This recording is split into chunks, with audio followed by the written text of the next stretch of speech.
Mēs austrumu pierobežā, kur informatīvā telpa ir īpaši daudzveidīga, līdzās Latvijas mēdījiem iedzīvotāji ikdienā saskarās arī ar Krievijas televīziju un sociālo tīklu informācijas avotiem. Pētījumi rāda, ka vairāk nekā puse Latvijas iedzīvotāji ir saskarušies ar dezinformāciju un krāpniecību internetā. Bet kā ir šeit, Daugavpilī? Vai cilvēki spēja atpazīt propagandu un kā viņi jūtās digitālajā vidē?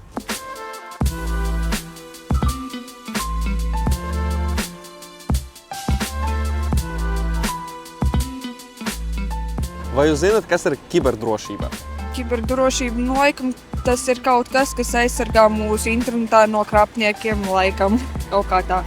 Savu datu aizsardzība un, principā, tādas lietas.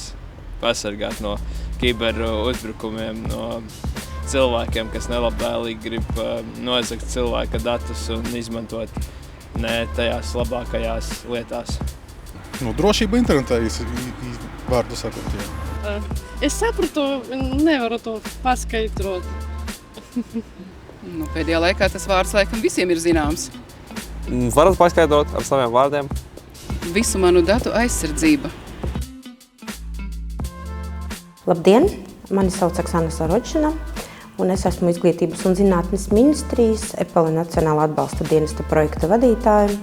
Strādāju pieaugušo izglītības jomā, pasniedzu mediju pratības nodarbības un arī vadu neformālās izglītības programmas mācības un kursus. Kiberdrošība nozīmē mūsu drošību digitālajā vidē. Tā ir mūsu aizsardzība pret hakeriem, viltus ziņām, tā ir drošība mūsu telefonos, datoros, viedierīcēs un arī internetā. Ja mēs uzvedamies pareizi, tad mēs tur jūtamies kā aiz aizvērtām durvīm. Runājot par kiberdrošību, vai jūs ikdienā izmantojot tādas sarežģītas un dažādas paroles vai tomēr vienādas visās lietotnēs? Daudz un dažādas, es tās aizmirstu, tāpēc es viņas kaut kur pierakstu. Tāpēc, ka es neuzticos ļoti vienai parolei, jo man bija tā, ka man bija uzlaustas mājaslapas daudzas un no turieniem bija sūtīts spams. Tāpēc, pēc tā momenta es uzliku dubulto drošību visām mājaslapām, kas man atnāk īziņa uz telefonu, pēc tam man viņu jāapstiprina un tikai tā es varu iet iekšā. Es izmantoju tās dubultās verifikācijas, kas tagad mūsdienās pieejamas. Ir arī, piedāvā automātiski katru reizi tādu gara veida paroli un tā izmantot, tad es arī pie tā pieturos. Nē, dažādas paroles. Nē, dažādas. Tik prāti ņemam pietiekš. Man uz telefona ir šis programma autentifikators. Un tad sanāk, ka es ievadu savu paroli, man tur random paroli atsūta. Nē, nav visur vienādas paroles. Vai tās ir sarežģītas, nezinu, bet vienādas gan nav. Droša uzvedība digitālajā vidē nozīmē ļoti vienkāršus ikdienas paradumus. Droša parole nav 1, 2, 3, 4, 5, 6. Droša parole ir gan ar izsaukuma zīmēm un speciālām kaut kādām piezīmēm. Vēl labāk, ja mēs izmantojam paroļu pārvaldnieku, kurš palīdz mums ģenerēt ļoti daudzas paroles un neizmantot vienu un to pašu paroli vairākiem saviem kontiem. Kā jūs saprotat, vai ziņa ir patiesa vai maldinoša? Es nekā nesaprotu. Parasti, ja man kaut kas interesētais dažādās vietās palasu, tad labi. Skatoties kādas ir arī feiki, es uzticos tikai oficiāliem tīkliem, tā kā Delfi un kas tur vēl bija, neatceros. Jo TikTok ziņām es neuzticos īsti, jo tur var daudz un dažādas lietas runāt, kas īstenībā nenotiek vispār. Es skatos saturu, ja man liekas, ka tur ir kādas viltus ziņas, tad es to ignorēju un neatbildēju uz tam. Dažkārt tie piedāvā kaut kādas saites, kuru es varu pāriet un tā tālāk, un tad es to nedaru. Es ļoti izvērtēju, cenšos skatīties, no kurienes tas pats resurs nāk, jo tagad ļoti jāuzmanās ir no mākslīgā intelekta, no deepfakeiem, kas tiek veidots, jo tur patiešām jābūt šeit tagad ļoti uzmanīgiem, ko tu uzņem internetā, jo pietiek, ka kāds uzliek kāda atpazīstama personas, tu nezinu, ko tu Ilona Maska balsī kaut kādas muļķības sastāst un cilvēki paļaujas tam, bet Es vienmēr cenšos skatīties, no kurienes resursi nāk un jā, tā kaut kā. Es droši vien, ka meklēju vēl kādu avotu līdzīgu, kurā mēģinu pārliecināties, vai tur ir tas pats stāsts vai kaut kas pavisam cits. Pirmais ir jāpārbauda avots. Ja mēs lasām ziņu, kur nav norādīts ne avots, ne autors, tad visdrīzāk tā ir viltus ziņa. Otrakārt, mums ir jāpievērš uzmanību, kad šī ziņa ir publicēta, vai tai ir norādīts datums un gads. Un pirms mēs dalāmies ar šādu ziņu, ir jāapdomā 3 kārt, vai es esmu sapratis to pareizi. Papildus padoms varētu būt uzmanīties no ļoti sensacionāliem virsrakstiem. Piemēram, šoks, Latvija drīz beigs pastāvēt. 99%, ka šī ir ļoti viltus ziņa ar apdomīgu un maldinošu saturu. Vai jums kādreiz ir nācies sastapties ar krāpniekiem internetā? Jā. Tas saistībā ar internetu. Man parasti zvana, bet tas tāpēc, ka es noprotu, ka es kaut kur reģistrējos ar savu numuru, tad tas numurs man aiziet kaut kur. Es ar to saistu. Tāpēc tas ir internetā. Tā tieši, ka internetā man kaut kas rakstītu. Nē, bija kaut kāds rakstīja, ka tur e-pasti tie bija, kur jums nomira tur radinieks Āfrikā kaut kāds tādi bija, bet tas, man liekas, bērnībā vēl. Mēs vēl paši viņus pārsūtījām. Diemžēl, jā. Pirmā bija mēģināju nopirkt telefonu caur internetu. Tā kā man tā ir parasta lieta, es ļoti bieži pērku kaut ko sociālajos tīklos, apmaksāju. Man cilvēks atsūtīja savus personas datus, lai tā kā viss čili, viss būs forši. Un beigās pazūd. Ne telefona nav, ne naudas, un aizgāju uzrakstīju iesniegumu un pateicu, ka tāds cilvēks vispār neeksistē. Un man tāds, bet reku ir konts ar viņas vārdu uzvārdu. Nē. Un otrs bija arī sunīti. Bija atdevuši suni, vajadzēja sūtīt ar kurjeru. Tā kā es arī zinu, kā tas notiek. Uzticējos, jo no citas pilsētas pasūtījām kurjeru. Man sieviete atsūtīja savu pasi. Kā arī un dzīvnieka pasi, visu kārtībā, visu forši. Apmaksā lūdzu tur 150 eiro faktiski par to sūtīšanu. Un tā un šitā, un es izsūtīšu suni. Atsūtīja bildes reku tajā kampaņā, suni atvedu jau. Sam izrādījās, ka arī krāpniec. Un kad viņa uzmeta jau ļoti daudz cilvēkus. Man liekas, bieži vien konstanti kaut kur pat cenšoties sevi pasargāt, kaut kur kaut kādi dati noplūst un tad kaut kādi Facebookā vai sociālos tīklos nāk uzaicinājumi un pēc tam prasa kaut kādas tur mistiskus veidus, kā tu stāvi bagāts varakļot un vēl visu kaut ko, bet šādi tad es pa jokam bišķi sarakstos, paskatos, kāds viņiem skripts vai kaut kas, bet neko dižu nav izdomājuši un tā. Bet jā, var viņus viegli atpazīt, viņam parasti dīvainas atbildes, ka viņi raksta neloģiski bišķiņi. Pat var jūs, ka kaut kas ģenerēts bieži vien. Jā, man bija tā, ka no mana konta 2 mēnešus pēc kartas bija noņemtas naudas, bet es par to uzzināju un ar bankas palīdzību to risināju problēmu. Jā, man tā bija, jā.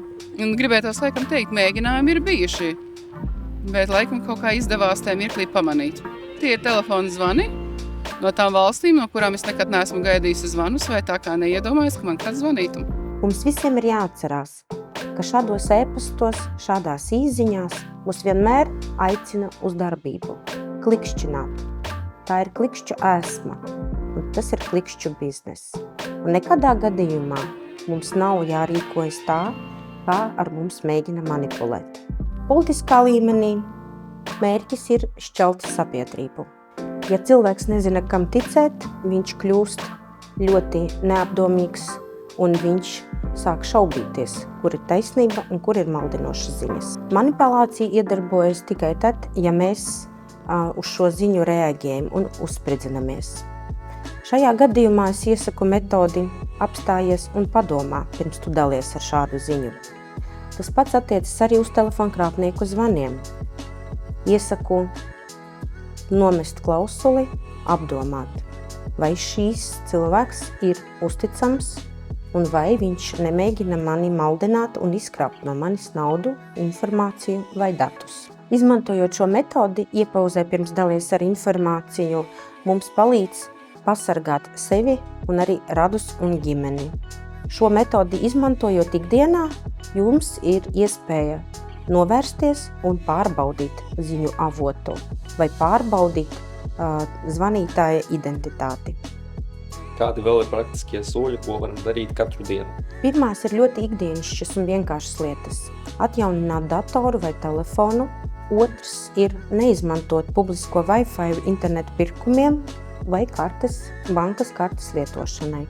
Treškārt, jāatcerās, kad loterijas un lielie laimisti viennozīmīgi jums nekrīt no debesīm. Bezmaksas loterijas vienmēr ir krāpšana. Pie saviem ikdienas paradumiem es ļoti ieteiktu sev, saviem ģimenes locekļiem, draugiem vai savai kopienai izstāstīt par CERT.LV DNS ugunsmūri, kuru jūs varat instalēt un lejupielādēt savā viedierīcē, savā telefonā vai savā datorā. DNS ugunsmūris pasargās jūs no ļaunām saitēm, no telefonkrāpnieku mēģinājumiem un arī no nemitīgām izziņām, kuras jūs saņemat savā telefonā. Otra lieta, kura var palīdzēt jums pasargāt sevi no ienākošajiem telefonkrāpnieku zvaniem, ir jūsu mobilā tālruņa operators, kurš piedāvā apdrošināt jūsu telefona numuru. Tādējādi papildus aizsargājot sevi no telefonkrāpnieku zvaniem. Un trešais, viennozīmīgi, jums ir jābūt aktīviem iedzīvotājiem. Ja jums ir nācies saskarties ar krāpniecību, jums ir jāvēršās policijā. Ja jums ir piezvanījis bankas darbinieks, jums ir jāgriežās uzreiz tūlītēji bankai, kurai pieder jūsu konts. Un viennozīmīgi izmantot CERT.LV piedāvātās iespējas, kur ir pieejams diennakts tālruņa numurs, uz kuru piezvanot, jūs varat informēt par šādiem gadījumiem un incidentiem. Esiet modri! Vai jūsuprāt propagandas ietekme pierobežā ir jūtama? Principā es visus tos ziņas nelasu, tāpēc nevaru pateikt, jūtu jau to vai ne. Es pats stingri sekoju līdzi, ko es sev laižu, sev klāt informāciju, kādu es baigi neuzturos sociālās vietnēs un cenšos dzīvot dzīvi, kas ir šeit fiziskajā pasaulē, nevis internetā. Tāpēc man grūti spriest un teikt. Jā. Jā, jo tie paši vecie cilvēki, mana ome, tai skaitā arī, viņa klausās to propagandu un viņa pēc tam staigā, viņa gulēt nevar, viņa saka, tur šitā stāsta un šitā stāsta. Viņa arī klausās tās ziņas, kas arī ir fakes. Bet viņa nesaprot, ka tas ir fakes. Un pēc tam viņa nervozē, ka šeit var kaut kas notikt. Es saku, neklausies, tu tās ziņas beigās internetā tiktokos tīpaši. Man ir lauki pierobežā vispār, kur burtiski es bērnībā esmu runājis, pie Baltkrievijas. Es bērnībā stāvēju Latvijā un runāju ar Baltkrievu robežsargi, kuri atradās Baltkrievijā. Tas ļoti tuvu. Un, respektīvi, tur joprojām visa televīzija, viss ir pieejams tās, un satiekot cilvēkus, kas tur dzīvo, viņi jūtas, ka viņi skatās tos kanālus, ka tur pavisam cits redzējums pasaules politikā vairāk. Man laikam nav nācies saskarties ar to.